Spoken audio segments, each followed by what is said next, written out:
चलिए, post method online student audio confirm कीजिएगा। तो जब भी आप लोग कोई फॉर्म प्रोसेस करते हो, डेटा सबमिट क्लियर करते हो, सर। Thank you. तो क्या होता है कि आपका बाय डिफ़ॉल्ट मेथड होता है गेट। गेट में क्या होता है कि जब भी आप कोई डेटा सबमिट करेंगे तो वो यूआरएल के एड्रेस बार में आपको रिवील होता है। बट अगर हम लोग पोस्ट का यूज़ करते हैं तो डेटा हमारा कॉन्फिडेंशियली पोस्ट हो जाएगा और यूआरएल में रिवील नहीं होता है। ये हमने एचटीएमएल में पढ़ा था, यहाँ तक की थ्योरी।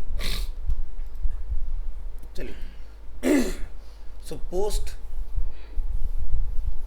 जो हमारा सुपर ग्लोबल वेरिएबल्स है, ये कंटेन करता है an array of variables received by the HTTP post method. यानी कि क्या होगा कि अगर आपके पास कोई फॉर्म है, तो जैसे कि यहाँ पर एक फील्ड हमारे पास नेम, यानी कि एफ नेम मतलब फुल नेम समझ सकते हैं, फर्स्ट नेम। इसी तरह से हमारे पास है एल नेम, तो ये क्या करेगा, एफ नेम एल नेम सबको यहाँ पर रिवील करता है एड्रेस बार में अगर गेट होता है। पोस्ट के केस में डेटा आपका डायरेक्टली पोस्ट होगा, यूआरएल में आपको कुछ भी डेटा दिखाई नहीं देगा कि क्या सबमिट किया गया है। So there are two main ways to send variables via the HTTP post method। एक तो है हम फॉर्म के थ्रू भेज सकते हैं, दूसरा हम लोग HTTP रिक्वेस्ट यानी कि जावास्क्रिप्ट में एजेक्स की हेल्प से भेज सकते हैं। तो post in HTML form, HTML form submits information via the HTTP post method if the form method attribute is set to post। To demonstrate this, we start by creating a simple HTML form।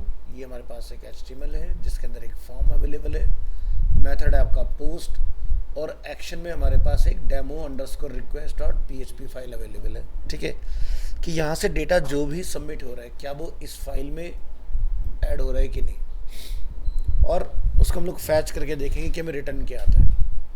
So when a user click the submit button, the form data is sent to a PHP file specified in action attribute of the form tag। तो ये attribute हमारा action। So in the action file we can use the $post variable to collect the value of the input field। तो हमने यहाँ पर क्या करा, एक डॉलर नेम से हमने एक वेरिएबल डिक्लेयर किया है और पोस्ट का हमने यूज़ करके उसके अंदर अपने फॉर्म के फील्ड के नेम को पास किया हुआ है। एको करेंगे आप, जो भी यूज़र ने नेम अपना सबमिट किया होगा वो आपको सबमिट करने पर रिटर्न होगा इस के थ्रू। ठीक है, तो इसको साथ कंबाइन करेंगे। So in the example below we have put the HTML form and PHP code in the same PHP file and we have also added some extra lines for security.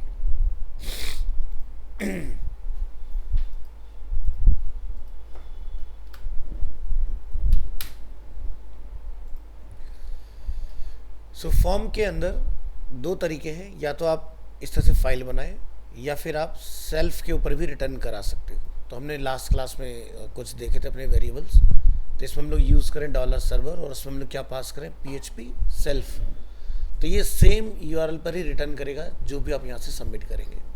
तो हमने यहाँ पर मेंशन किया है condition if $_server request method अगर हमारा post है, तो यहाँ पर HTML special character $_post F name जो हमारे फील्ड का नेम है उसको आपने चेक करना है। सो अगर आपका ये फील्ड ब्लैंक है तो नेम एम्प्टी है, और अगर इसके अंदर यूज़र कुछ पुट करता है डेटा तो वो रिटर्न होगा आपको यहाँ पर। ठीक है, तो रन करेंगे अपने एग्जांपल को। यहाँ से आप अगर सबमिट करेंगे तो नेम इज़ एम्प्टी है, और अगर हम लोग कुछ एंटर करेंगे तो वो आपको डेटा रिटर्न आएगा इस केस में।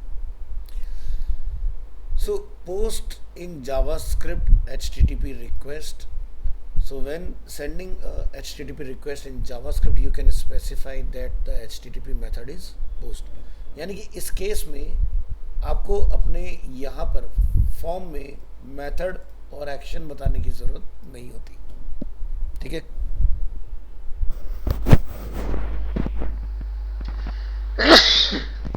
सॉरी।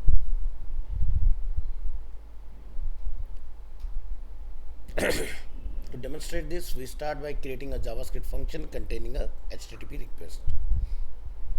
So एक फंक्शन बना लेना हमने माई फंक्शन के नाम से, और यहाँ पर आप एक वेरिएबल डिक्लेयर कर लेंगे XHTTP, क्योंकि ये रिक्वेस्ट जो है वो आपका XML से रिक्वेस्ट हो रहा है, तो इसलिए मीनिंगफुल नेम रखिए XHTTP।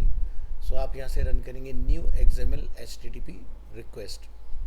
इसमें आपने ओपन करना है, मेथड हमारा क्या रहेगा, गेट या पोस्ट, वो आप यहाँ डिक्लेयर करोगे, और ये डेटा किस फाइल में जाएगा उस PHP फाइल का नेम आप यहाँ बताओगे। देखो होता क्या है कि अगर हम इस तरह से कोई फॉर्म बनाते हैं, और अगर एंड यूज़र चाहे भले से PHP में ही क्यों ना हो बना हुआ, जब यूज़र्स को Ctrl+U प्रेस करेगा तो बहुत इजीली वो ये पता लगा सकता है कि आपकी फ़ाइल का नेम क्या है। हम नहीं चाहते कि हमारी फ़ाइल का नेम पता चले, तो आप उस कंडीशन में इस अप्रोच के साथ जा सकते हैं जहाँ पर आप जावास्क्रिप्ट के अंदर अपनी PHP फाइल का पाथ दोगे। ये सिक्योर भी है और थोड़ा बढ़िया तरीका है। इससे पेज आपका रिफ़्रेश भी नहीं होगा, बिना पेज को रिफ़्रेश कराए आप डेटा एजेक्स की हेल्प से भेज पाओगे। इसी को हम लोग बोलते हैं एजेक्स। है ये जावास्क्रिप्ट, लेकिन ये है आपका कौन है और सिंक्रोनियस जावास्क्रिप्ट XML, ठीक है। एजेक्स की फुल फॉर्म ये होती है। तो यहाँ से आपका मेथड और फाइल का नेम ये दोनों आ जाएंगे, और यहाँ से आप रिक्वेस्ट हेडर में कंटेंट का टाइप बताएंगे क्या है, application/x-www-form.url encoded, ये आपने कंटेंट टाइप मेंशन करना है, ठीक है। इसके बाद आप यहाँ से लिखेंगे onload equal to function document.getElementById inner HTML this.response text। अब ये क्या है this.response text, जो भी आप डेटा भेजोगे वो आपको रेस्पॉन्स होकर इस पर्टिकुलर आईडी जो भी हमने बनाई होगी अपनी फाइल में उसमें रिटर्न आ जाएगा, यानी कि डेटा सबमिट भी होगा और रिटर्न भी आपको आ जाएगा। और यहाँ से हम लोग क्या डेटा सेंड कर रहे हैं बाय डिफ़ॉल्ट, एफ नेम के अंदर हम मैरी का नेम यहाँ पर बाय डिफ़ॉल्ट सेंड कर रहे हैं। तो या तो आप यूज़र से डलवा सकते हो या फिर आप टेस्टिंग के लिए खुद से भी लिख के डाल सकते हो। सो ये क्या करेगा, the code our will initiate a HTTP request, ठीक है, set the HTTP method to post, set a valid request header, create a function to execute when the request is done, and send the HTTP request with a variable fname set to Mary. So look at the function that will be executed when the request is done. तो क्या होगा यहाँ पर XML जो आपका HTTP request है, यहाँ पर आपका क्या होगा, ये फंक्शन में document.getElementById डेमो के अंदर आपका रिस्पॉन्स रिटर्न आने वाला है। So it will try to write a response from the operation in a HTML element with ID demo. Let us make a HTML page with such element and also a button that execute the function. So if we also add the JavaScript the page something look like this. तो ये है आपका पूरा complete page. इसमें ये हमारा body section है, body में हम लोग बटन को ट्रिगर करेंगे जिस पर हमारा ये माई फंक्शन कोड क्या होगा, इनिशिएट होगा, ठीक है। और जो डेमो हम लोग यहाँ पर फैच करा रहे हैं वो H1 के अंदर आपको रिटर्न आएगा, ठीक है। तो जब आप यहाँ से डेटा सेंड करेंगे तो F name equal to Mary क्या होगा, आपका PHP फाइल में जाएगा। तो डेमो फाइल हम लोग ओपन कर लेते हैं यहाँ पर।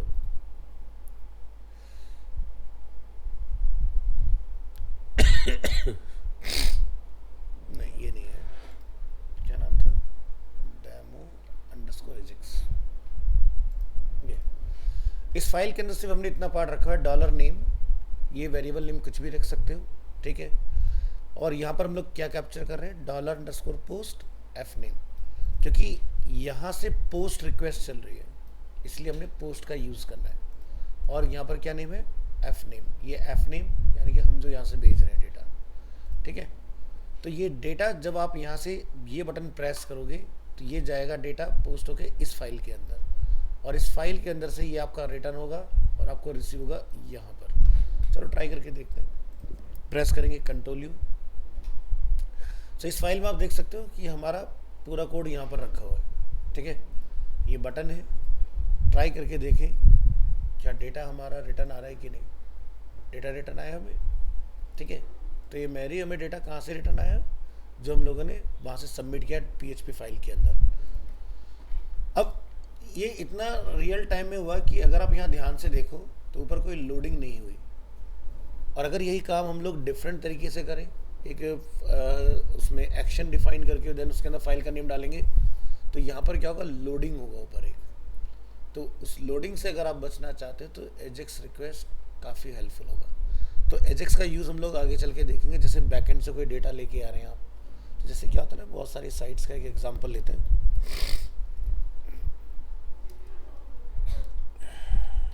Abstract.asia,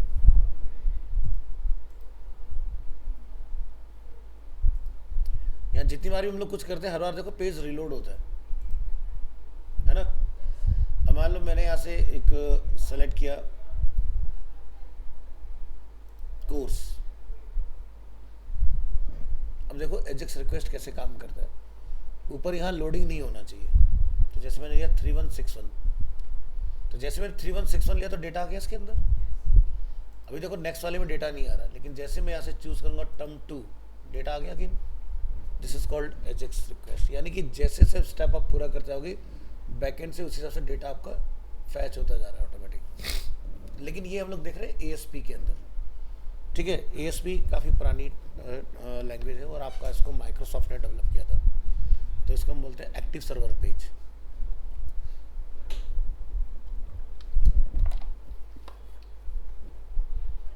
तो ये जितना भी डेटा हम लोग यहाँ देख रहे हैं, ठीक है, कि जब भी आप कोई एक स्टेप कंप्लीट करते हो उसके बाद नेक्स्ट स्टेप अनलॉक हो जाता है।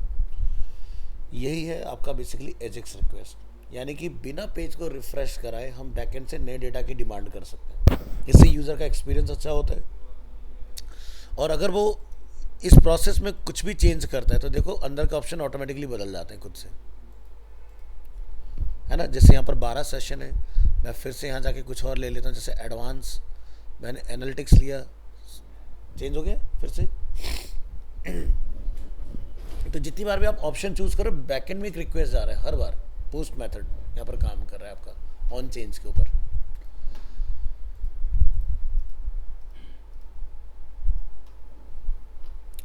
चलिए, सो in the PHP file that received this HTTP request demo underscore ajax.php, we simply use the $post variable to retrieve the fname variable and writes it as a response।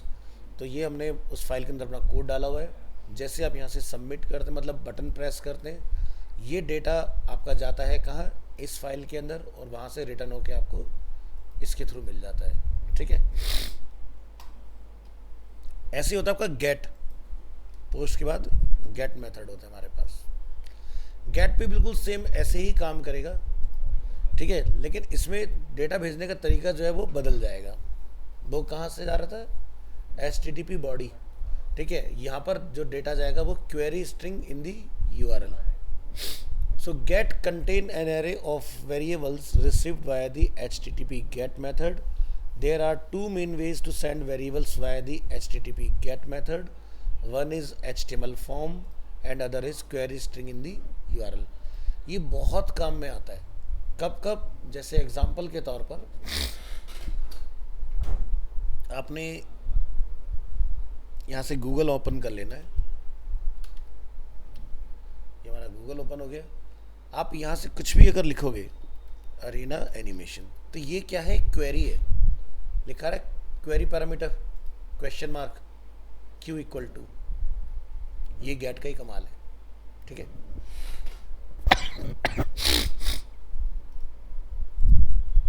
या जैसे आप फ्लिपकार्ट में आते हो और हमने यहाँ से टी शर्ट पर क्लिक किया, मैं यहाँ से किसी पर्टिकुलर प्रोडक्ट पर क्लिक कर रहा हूँ, तो यहाँ पर क्या दिखाई दे रहा है, क्वेरी पैरामीटर PID, मतलब प्रोडक्ट ID।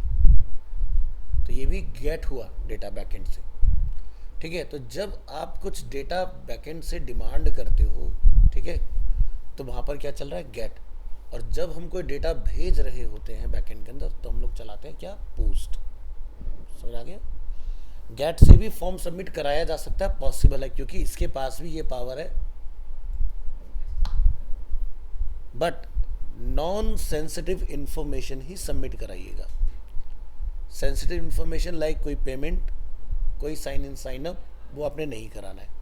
क्योंकि मान लीजिए मैंने इस मशीन पर गेट मेथड के थ्रू कोई अकाउंट क्रिएट किया, मेरे बाद में कोई भी इस मशीन पर जब आएगा वो Ctrl+H प्रेस करके हिस्ट्री में जाकर वो देख सकता है मैंने क्या क्या डेटा सबमिट किया है, वो सारा URL में दिखाई देगा, ठीक है ना।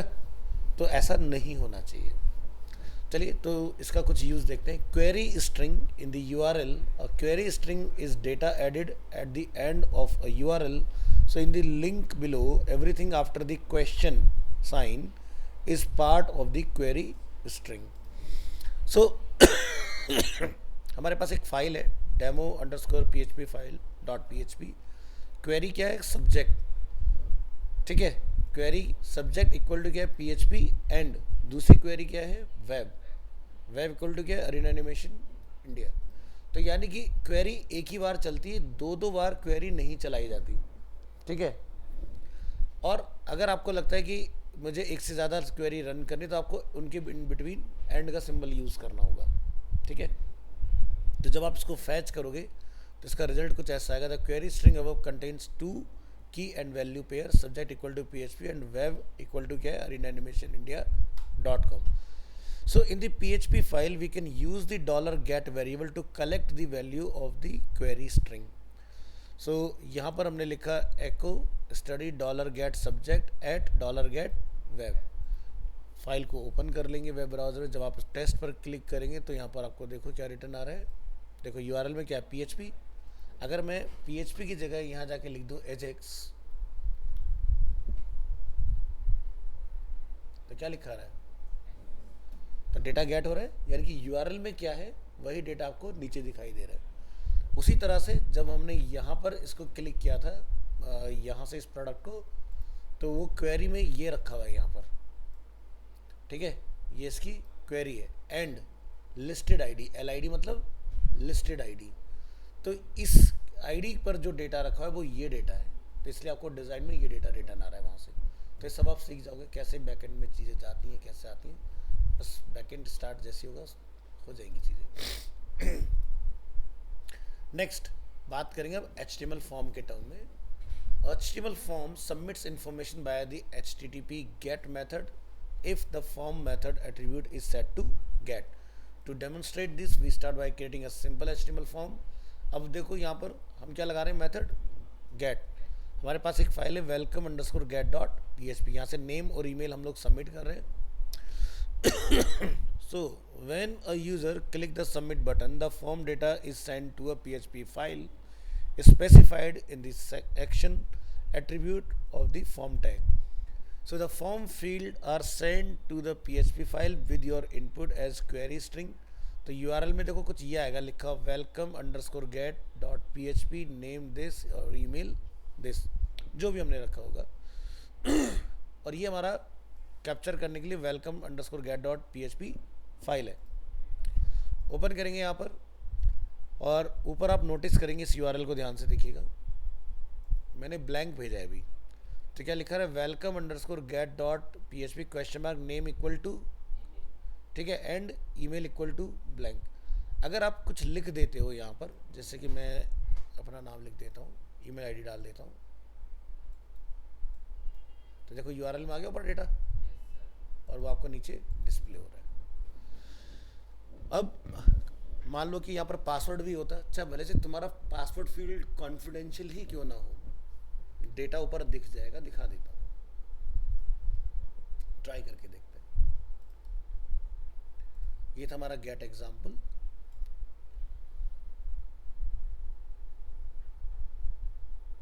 इस फाइल को हम यहाँ ओपन कर लेते हैं. इसको नेम दे देते हैं. इनपुट टाइप क्या रख देंगे? क्या हो गया? आगे जा रहे हो पीछे छोड़ रहे. ऐसा नहीं करना भाई. Welcome underscore get dot PHP.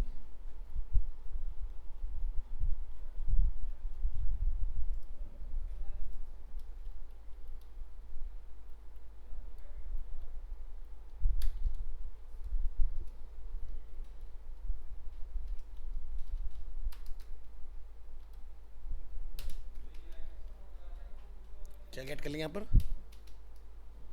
यही नाम रखा ना हमने, वो आपने डिफाइन कर देना है. इसके बाद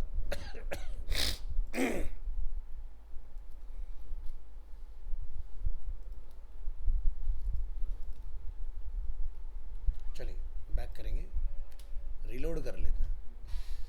ठीक है, मैंने अपना नेम डिफाइन किया, अपना ईमेल डिफाइन कर देंगे यहाँ पर, और बिल्कुल नई रिक्वेस्ट कर लेते हैं।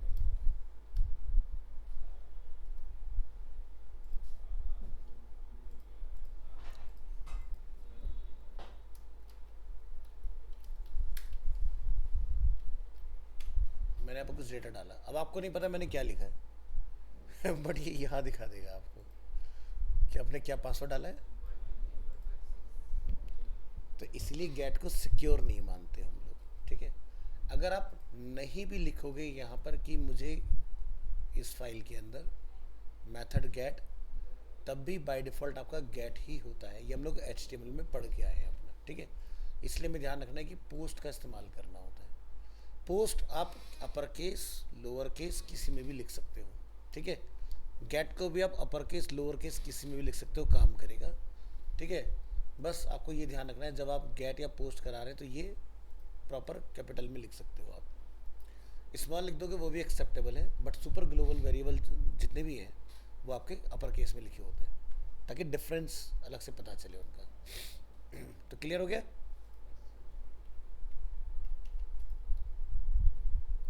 तो फिलहाल मैं इसको हटा देता हूँ, ये जस्ट आपको समझाने के लिए था।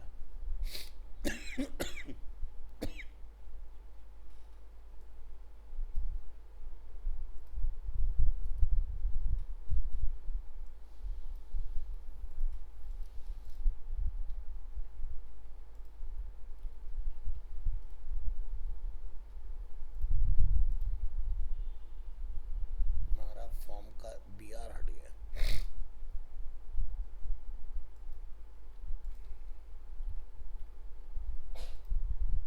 अब ठीक है, चलिए। तो यहाँ पर हमें क्या ध्यान रखना है? Think security when processing PHP forms. The example above does not contain any form validation. It just shows how you can send and retrieve form data. So proper validation of form data is important to protect your form from hackers and spammers. अब देखो, HTML में जब तक हम लोग form design कर रहे थे तब तक हमें सिर्फ डिज़ाइनिंग पर फोकस करना होता है, लेकिन जब डेवलपमेंट की बात आ जाती है तब आपको बहुत ध्यान रखने की ज़रूरत है। क्योंकि देखो, आप शरीफ हो तो आप फॉर्म के अंदर वही लिखोगे जो आपसे मांगा जा रहा है। हैकर का दिमाग उल्टा चलता है, वो इसके अंदर कोई जावास्क्रिप्ट का कोड भी लिख के सबमिट कर सकता है और तुम्हारा पूरा डेटाबेस उड़ा सकता है वो। ठीक है, इसलिए अगर आपने मेरा पोस्ट वाला एग्जांपल अगर देखा होगा थोड़ी देर पहले, तो मैंने इसमें एक लाइन लिखी थी HTML स्पेशल करेक्टर लिखा था। कुछ ध्यान दिया था? नहीं दिया ध्यान, दोबारा दिखाता हूँ। इसलिए एक एक लाइन को बारीकी से देखा करो। वापस से पोस्ट में आते हैं, और मैंने यहाँ पर एक लाइन लिखी थी, we have also added some extra lines for, क्या लिखा था हमने यहाँ पर, है ना? यही लाइन क्या काम कर रही है कि जब भी आप कोई टैग बनाओगे, जैसे आपने लिखा स्क्रिप्ट टैग, ये उसको बैकएंड में बना देगा %LT %GT, तो टैग एग्जीक्यूट ही नहीं होगा क्योंकि वो टेक्स्ट बन गया। लेकिन अगर मैंने ये नहीं लगाया तो जावास्क्रिप्ट का कोड आपके बैकएंड में यानी कि डेटाबेस में चला जाएगा, और आपकी वेबसाइट जो होगी वो या तो क्रैश हो सकती है, या फिर हो सकता है कोई वो ऐसा कोड डाल के आ जाए आपकी वेबसाइट को जहाँ से फिर वो इन्फॉर्मेशन लिफ्ट कर सकता हो। सो इसलिए फॉर्म बनाते वक्त बहुत ध्यान रखने की ज़रूरत है, जरा सी मिस्टेक सब खत्म। ठीक है, क्योंकि हैकर्स का काम यही है, ये ढूंढना कि आपके काम में गलती कहाँ पर है, जहाँ से उनको एंट्री पॉइंट मिल जाए।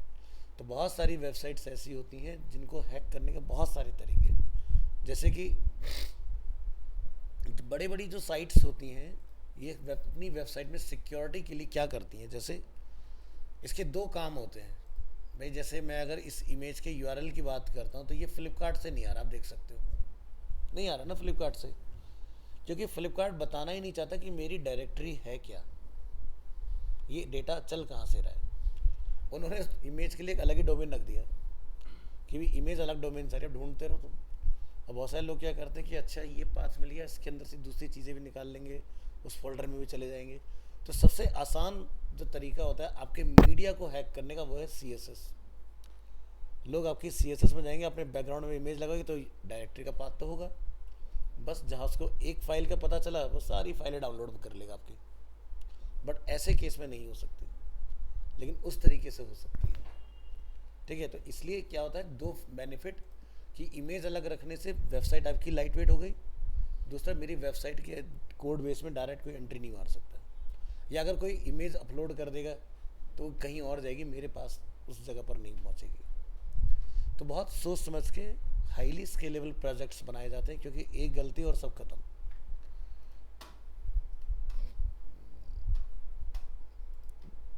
तो ये लाइन बहुत छोटी सी है, लेकिन इसका काम बहुत बड़ा है।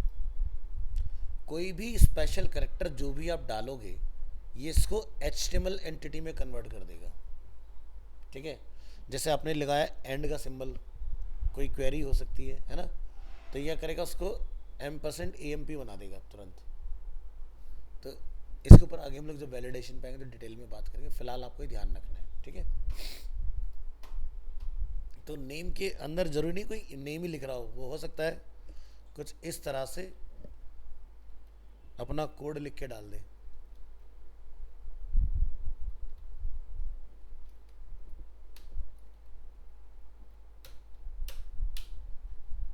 है ना, हो सकता है ना, तुम लोग थोड़ी ना लोगे किसी को कुछ लिखने से।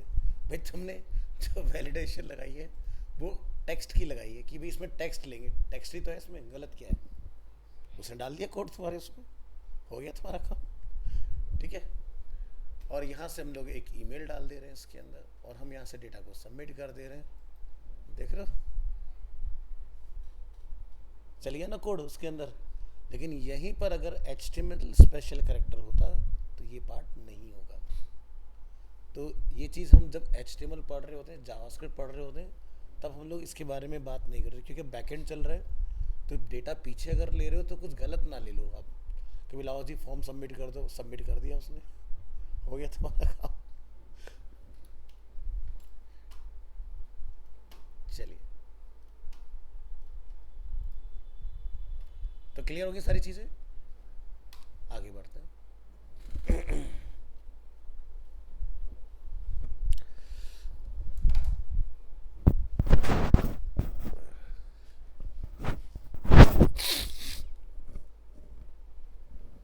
Oh God.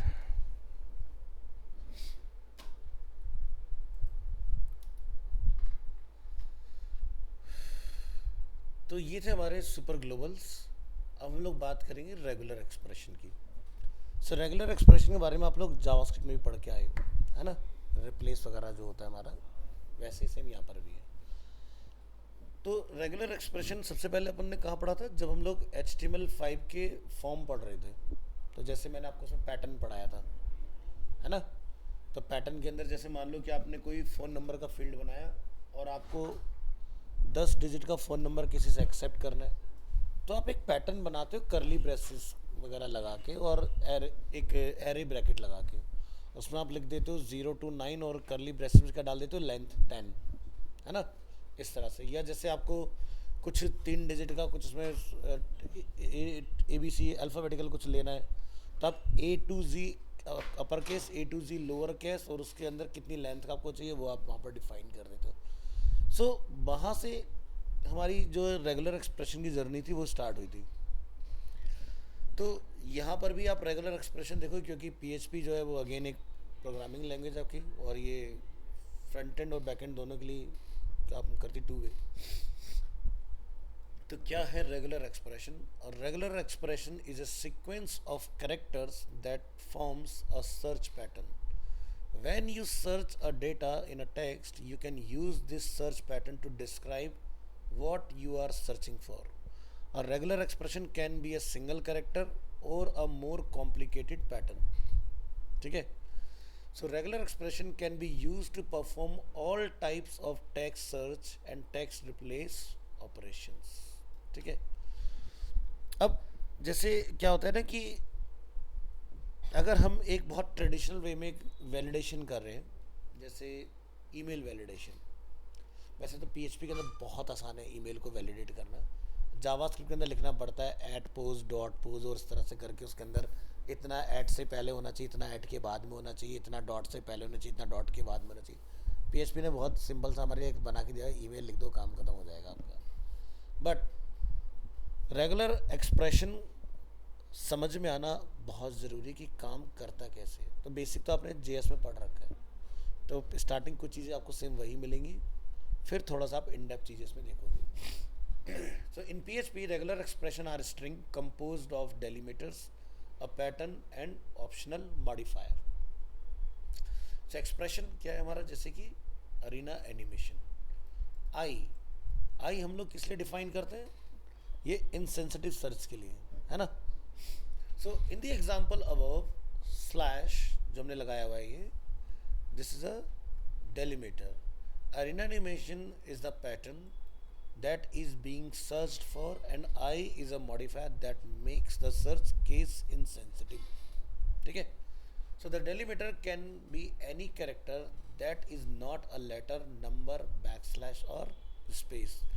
The most common delimiter is the forward slash, but when your pattern contain forward slashes, it is convenient to choose other delimiters such as hash or tilt.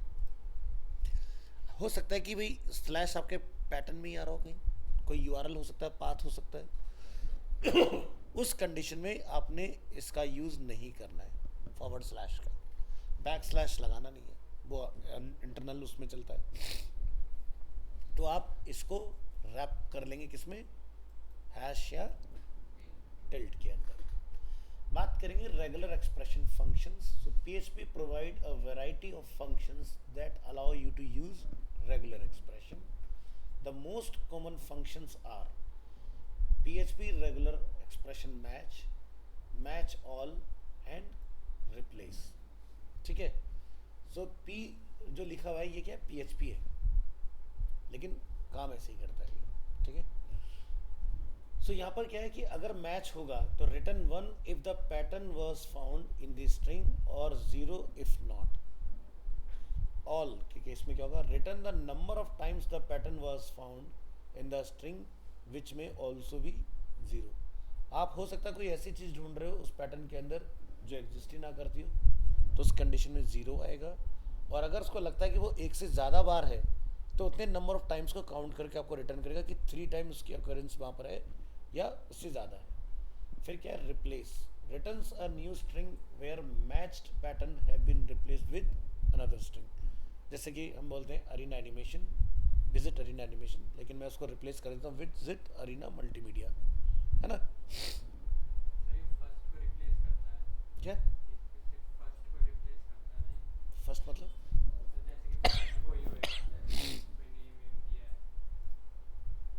इसकी बात कर रहे हो, रिप्लेस वाले की बात करो, जो हाँ उसको मिलेगा उसी को रिप्लेस करेगा। नहीं, अगर सेकंड टाइम होगा तो डेफिनेटली करेगा, अगर अरीना मल्टीपल टाइम है तो उसको बदल देगा उस कंडीशन में। So using regular expression match, so the function will tell you whether a string contains matches of a pattern. तो जैसे कि हम लोग यहाँ पर क्या लिख रहे हैं, विजिट अरीना एनिमेशन। ठीक है, अगर ये मैच करेगा तो ये आपको 1 बंद हो रहा है क्या,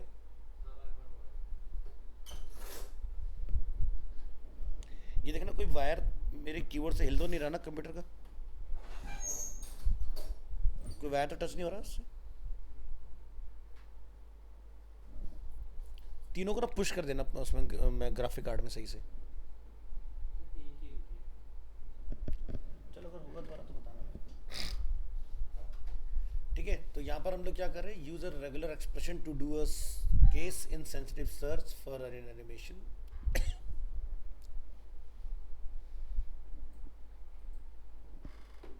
तो ये है हमारा STR मतलब स्ट्रिंग, क्या है, विजिट अरीना एनिमेशन। पैटर्न क्या है, हम अरीना एनिमेशन को ढूंढ रहे हैं। तो क्या लगता है, मैच कर रहे हैं, अगर मैच कर रहा है तो इसको मुझे रिटर्न करना चाहिए यहाँ पर 1, है ना। नहीं करेगा तो क्या आएगा, 0 रिटर्न आएगा आपको। अब ये A बड़ा होता है या छोटा होता है उससे मतलब नहीं है, क्योंकि हम insensitive case insensitive search perform कर रहे हैं। आई का मतलब ये है। Match all function will tell you how many matches were found for a pattern in a string. So जैसे यहाँ पर क्या है, the rain in Spain falls mainly on the plains, है ना। तो यहाँ पर AIN का रिपीटेशन कई बार है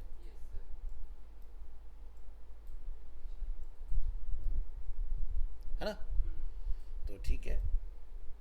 अच्छा मैंने फाइल गलत लगा दी इसके ऊपर, कोई बात नहीं, यहाँ जाओ। चलो समझ गए ना। वैसे आप क्या होगा इसके अंदर, ये आपको 4 रिटर्न कर देगा उस केस में। रिप्लेस की अगर बात की जाए, जैसे हमने यहाँ पर डिफाइन किया है विजिट अरीना एनिमेशन, ठीक है, ये हमारा स्ट्रिंग है। हम फाइंड कर रहे हैं अरीना एनिमेशन को, उसको बदलना चाह रहे हैं, तो ये उसको रिप्लेस कर देगा। एक्सप्रेशन के अंदर मॉडिफायर्स, जैसे अभी तक हमने जो यूज देखा वो आई का देखा, है ना। तो ये क्या होता है, मॉडिफायर। तो I performs a case in sensitive search. दूसरा मॉडिफायर होता है एम मतलब performs a multi line search.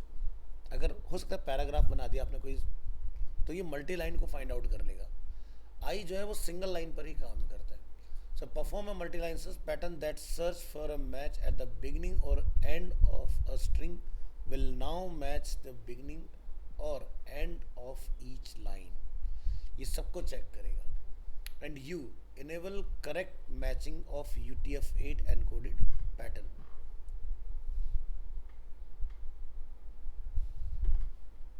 तो UTF-8 पता है क्या होता है।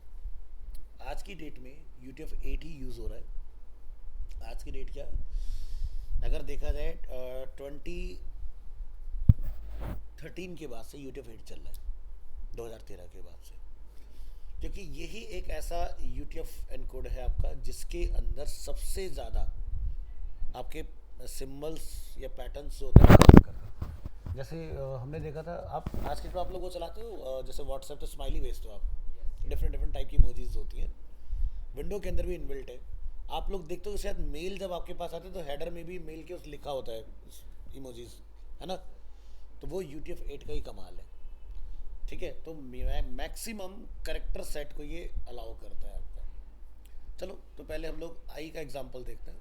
हम यहाँ पर क्या देख रहे हैं, how many occurrence of the letter S in the text Arena Animation. तो एस क्या कहीं इसमें है, नहीं है, तो हमने यही पढ़ा था, अगर होगा तो 1 होता है, अदरवाइज 0 होता है। तो यहाँ पर 0 आ गया हमारा।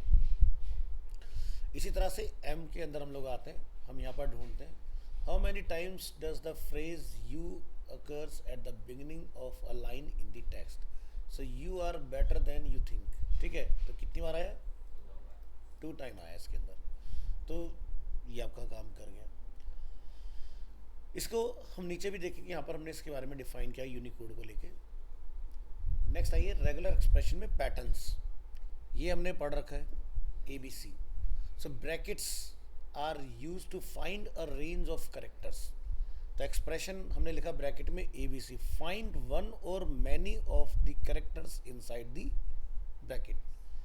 तो ब्रैकेट्स में जब आप इसको रन करेंगे तो हम लोग यहाँ फाइंड कर रहे हैं यहाँ पर कि how many occurrence of the letter C और O are in the text animations.com। तो क्या रिटर्न आ रहा है हमें, 3 आ रहा है। तो यहाँ पर आप काउंट करो O को, तो O यहाँ पर अवेलेबल है, यहाँ अवेलेबल है।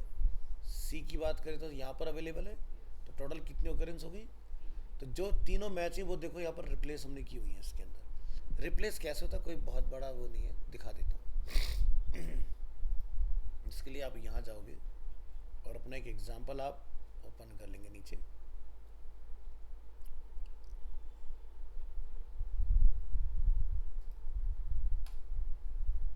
ये फाइल तो कौन सा था, कोई बात नहीं, ये आगे फाइल। तो देखो यहाँ पर हमने क्या करा, ये पैटर्न है हमारा, ठीक है। पैटर्न के अंदर हमने क्या लिखा, C और O को मुझे ढूंढना है बस, है ना। जैसे वहाँ अगर ABC लिखा था एग्जाम्पल की, अगर हम लोग टेबल की बात करते हैं तो वो सिर्फ ABC को ही ढूंढेगा उस पैटर्न के अंदर। हमने यहाँ पर फाइंड किया C और O। तो जहाँ भी सी और ओ होगा तो वो काउंट करके मुझे यहाँ पर रिटर्न करेगा भाई कितनी बार मिला मुझे वो। ये जो नीचे हम लोग देख रहे हैं रेगुलर एक्सप्रेशन रिप्लेस, ठीक है, हमने क्या बोला, जहाँ पर भी मेरा पैटर्न मैच हो जाए उसको हैश के साथ बदल दूँ। जैसे मैंने एनिमेशन को मल्टीमीडिया से रिप्लेस किया था। इससे क्या होगा कि आपको समझने में आसानी होगी कितनी बार कहाँ कहाँ पर कौन कौन सी चीज़ें हमारी मैच हो रही है, हम लोग सर्च कर रहे हैं। चलिए, अब ये तो हो गया ए बी सी। अब क्या है कैरेट, इस सिंबल को क्या बोलते हैं, कैरेट बोलते हैं हम लोग। तो कैरेट ए बी सी का मतलब क्या, find any character not between the bracket. यानी कि आपको ए टू जी सब फाइंड आउट करना है लेकिन ए बी सी नहीं करना बस। तो नहीं तो ऐसे कहो बहुत लंबा पैटर्न बनाओगे ए बी सी डी, है ना। तो जिसको नहीं करना उसको बता दो क्या एक्सक्लूड करना है ये बताइए। यहाँ पर इंक्लूजन था कि इनको ही ढूंढना है, ये एक्सक्लूजन हो गया। तो find any character not between the bracket, आप यहाँ जाओगे, अगर मैच होगा तो वो आपको बता देगा। जैसे हम लोग यहाँ पर देख सकते हैं ई और ओ को हम लोग फाइंड कर रहे हैं। तो how many letters in the text welcome are not E और ओ। तो ई और ओ को छोड़ के बाकी जहाँ जहाँ उसको जो जो मिला उसने उसको रिप्लेस, जैसे डब्लू पैटर्न में आ गई, है ना। एल को उसने ढूंढा, सी को उसने ढूंढा, एम को उसने ढूंढा और ई और ओ को उसने छोड़ दिया, देखो, है ना। तो यानी कि इसके पीछे पैटर्न क्या बनाया गया उसको देखो ज़रा। नॉट ई और ओ, बाकी जो मिले सबको रिप्लेस कर दो, है ना। ये तो पता ही है। स्मॉल केस में ए टू जी जितने भी होंगे सबको ढूंढेगा। Find any character alphabetically between two letters, A और जी के बीच में जो भी मिले सब। तो जैसे यहाँ हम लोग ढूंढ रहे हैं how many letters in the text welcome are alphabetically between E and O. तो यहाँ पर हमारे 5 जो है वो मैच हुए इसके अंदर, जैसे E L O M E, ठीक है। तो इसको ओपन करिए, ई टू ओ, ठीक है। तो ई और ओ के बीच में जितने भी मैच होने वाले हैं वो सारे यहाँ पर आपका रिप्लेस हो जाएंगे। तो सी देखो ई की रेंज से बाहर हो गया तो वो नहीं हुआ रिप्लेस। डब्ल्यू ओ के बाद में चला गया तो वो नहीं रिप्लेस हुआ। ई और ओ के बीच में जो आया वो सारे रिप्लेस हो गए आपके, जैसे कि एल ई और ओ के इन बिटवीन आता है वो आपका रिप्लेस हो गया। ई आपका उसमें आया वो रिप्लेस हो गया आपका। एम उस रेंज में आता है वो भी रिप्लेस हो गया। ई उस रेंज में आता है वो भी रिप्लेस हो गया। इस तरह से A to G, find any character alphabetically between a specified upper case and specified lower case. तो ये इसको ढूंढेगा। ए टू जी ये अपर केस को फाइंड आउट करेगा। 1 2 3 ये सिर्फ डिजिट को फाइंड करेगा। 0 to 5 इसके बीच के कॉम्बिनेशन को ढूंढेगा। 0 to 9 किसी भी डिजिट को ढूंढेगा। चलो चला के देखो। यहाँ ये how many letters in the text welcome to Arena Animation are alphabetically between upper case T and lower case E. तो यहाँ पर ये हमें रिटर्न कर रहा है 7, ठीक है। तो यहाँ पर डब्ल्यू ई सी, ठीक है, ई, यहाँ पर अगेन ई मिला उसको, ए मिला इसको, अगेन यहाँ पर ए मिला, सारे मिला के टोटल कितना हो गया 7 हो गए। तो 1 2 3 4 5 6 7 मैचेस हमारे जो है टी और ई के बीच में मैच हुए, ठीक है। इसी तरह से यहाँ पर आप नेक्स्ट देखोगे 1 2 3। सो 1 2 3 में क्या लिखा भाई, Arena Animation has been live since 1986, ठीक है। यहाँ पर स्पेलिंग मिस्टेक रह गया, इसको हमें 6 करना था, यहाँ ठीक है। तो यहाँ पे क्या लिखा रहा है 1 2 और 3। सो इज इधर द नंबर 1 2 और 3। तो यहाँ पर आपका जो मैच हुआ नंबर वो क्या हुआ 1 इसके अंदर, क्योंकि 2 और 3 इस रेंज में था ही नहीं जो हमने यहाँ पर लिखा है 1996। तो 9 9 6 में से अगर कोई और कॉम्बिनेशन मैच होता है तो वो आपका हो जाता है। इसमें चला के देख सकते हो मैच कराने के लिए। क्लोज करिए, नंबर पर आइए, रन कीजिए, यहाँ पर इसको करेक्ट कर देंगे 1986। और यहाँ पर आप जैसे 1936 कर दो एग्जाम्पल के। तो ये क्या हो गया हमारा टेक्स्ट पैटर्न में क्या ढूंढ रहे हैं 1 2 3, तब उसको दो प्रेजेंस मिलनी है, 1 और, जब रिलोड करेंगे देखो कितना हो गए, 2 हो गए इसके अंदर।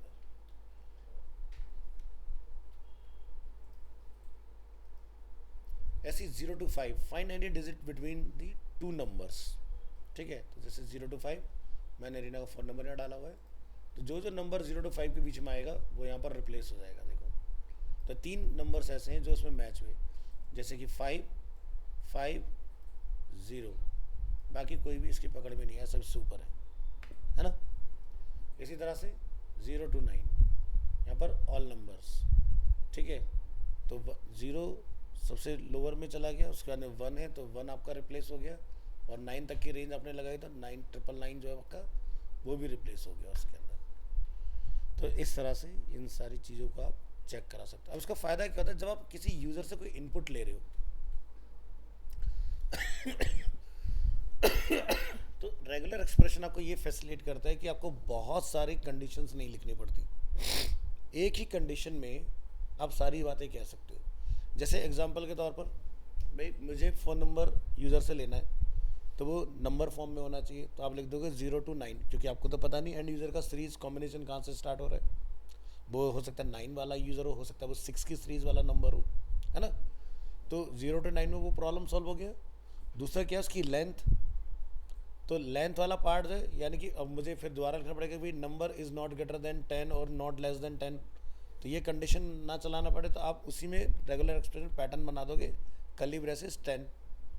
तो दो कंडीशन जहाँ मुझे अलग अलग लिखनी पड़ती उसको आपने एक में ही ख़त्म कर दिया। प्लस HTML5 अगर आप चला रहे हो तो वो आपको फैसिलिटेट करता है रिक्वायर्ड, यानी कि यूज़र ब्लैंक भी नहीं छोड़ सकता। आपकी 3 कंडीशन एक ही बार में ख़त्म हो गई, और इसके लिए कभी आपको जावास्क्रिप्ट ही नहीं लिखना पड़ रहा, है ना, क्योंकि आपने HTML पढ़ रखा है। तो उसमें क्या होता है, रिक्वायर्ड लिखो, पैटर्न के अंदर अपना स्ट्रक्चर बताओ, काम खत्म हो गया। तो आपको वहाँ तक पहुँचने की ज़रूरत नहीं। तो देखो, वैलिडेशन ना 2 तरह से होती है। एक होती है क्लाइंट साइड, यानी कि ब्राउज़र पर डेटा सबमिट होने से पहले ही चेक करा दो। एक होता है सर्वर साइड, कि डेटा जब यूज़र सबमिट करेगा, टैप करेगा, तो बैकएंड पर जाएगा और वहाँ ऑथेंटिकेट होगा। तो PHP से हम दोनों जगह पर वैलिडेशन लगा सकते हैं, सबमिशन के टाइम पर और वहाँ पर क्लाइंट साइड पर भी हम लोग करवा सकते हैं, दोनों ही जगह चल जाएगा काम। अप्रोच कौन सी बढ़िया है, पॉइंट ये आता है। देखो, अगर आप मेल वगैरह पर कोई डेटा भेज रहे हो तो यानी कि बैकएंड पर तो आप ले ही नहीं रहे, ठीक है, तो उस कंडीशन में क्लाइंट साइड। और अगर आप डेटा बैकएंड में लेके जा रहे हो अपने डेटाबेस के अंदर, तो उस कंडीशन में सर्वर साइड लगाओ, ठीक है। क्योंकि क्या हुआ कि जब आप फ्रंट एंड से नेम भेजोगे बैकएंड के अंदर, तो नेम आपने जो फ्रंट एंड से भेजा बैकएंड को, उसका टाइप क्या है, वो स्ट्रिंग है, तो बैकएंड उसको समझता है वेरिएबल कैरेक्टर। तो जैसे आज मॉर्निंग के बैच में हम लोग डेवलपमेंट पढ़ रहे थे, तो एडमिन एक बार ओपन कर लेते हैं।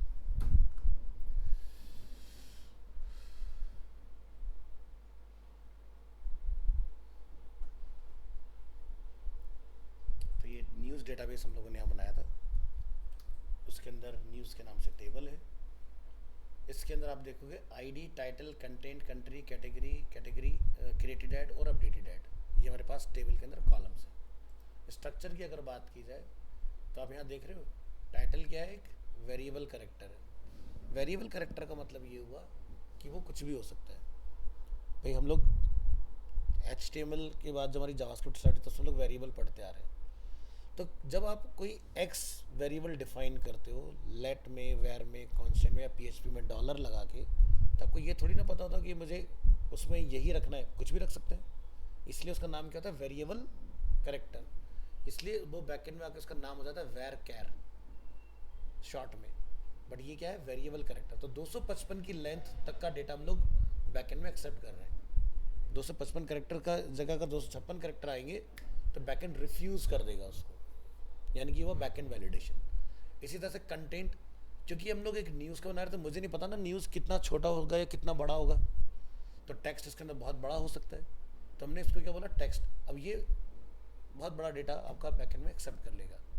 इस तरह से कंट्री में 50 कैरेक्टर की लेंथ थी, इससे ज़्यादा की नहीं थी, इससे बड़ी कोई कंट्री है भी नहीं, ठीक है। इसी तरह से कैटेगरी, इसको भी हमने 50 की लेंथ दी है। टाइम जो रहेगा आपका, किस टाइम पर न्यूज़ बना, तो उसका टाइम स्टैम्प ये प्री डिफाइन है। तो क्या होता है, जैसे मान लो अगर मैं यहाँ पर एक जाके फील्ड बनाने लग जाऊँ कि भाई मुझे कुछ इंसर्ट करना है स्ट्रक्चर में, या मैं जैसे चेंज की बात करता हूँ, तो ये देखो इतने सारे डिफरेंट टाइप्स ऑफ आपके पास फील्ड होते हैं पीछे, जो फ्रंट एंड से डेटा जाता है बैक एंड के अंदर। तो यहाँ पर आप देखते हो वेयर केयर, माउस रखो, 65,535 करेक्टर्स को ये कैप्चर कर सकता है। इसलिए इसको लेंथ बताना बहुत ज़रूरी है कि हमें कितनी लेंथ में डेटा लेना है। अगर आप ये नहीं बताओगे तो यूज़र आके लिया लॉरेम इप्सम पेस्ट करके चला गया फर्स्ट नेम में, अब तुम परेशान भाई सब है ना। तो हिसाब से ठीक है। तो 255 बहुत बड़ा नाम हो सकता है। जैसे एक बहुत पहले एक कॉमेडी मूवी आई थी जिसमें एक बंदा अपना नाम बताना चालू करता है, अरशद वारसी, और वो ख़त्म ही नहीं होता। साउथ इंडियन नेम था कुछ वो। इसी तरह से टेक्स्ट पे जब आप आओगे तो टेक्स्ट भी जो है आपका 65,535 इतना कैरेक्टर एक्सेप्ट कर रहा है। और यहाँ पर अगर आपको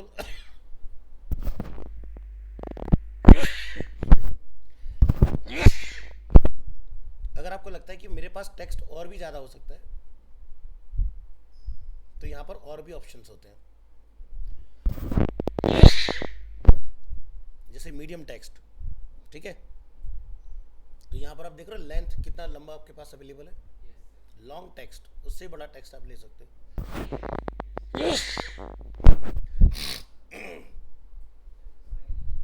ठीक है, तो ये है आपके पास लिमिट कि कितना कितना टेक्स्ट किस में आ सकता है। इतना बड़ा न्यूज़ कोई बनाएगा नहीं, ना ही कोई पढ़ेगा। ठीक है, बट उन्होंने दे दिया। ठीक है, तो ये डाल सकते हो। एक आता है टाइनी टेक्स्ट, ये आपका बाय डिफॉल्ट 255 ही लेगा।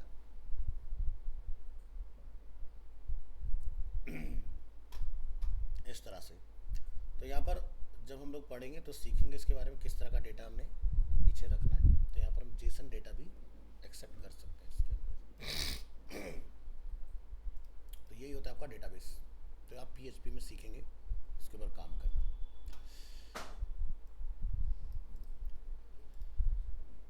तो ये था नंबर वाला पार्ट। इसके बाद क्या है, मेटा कैरेक्टर्स।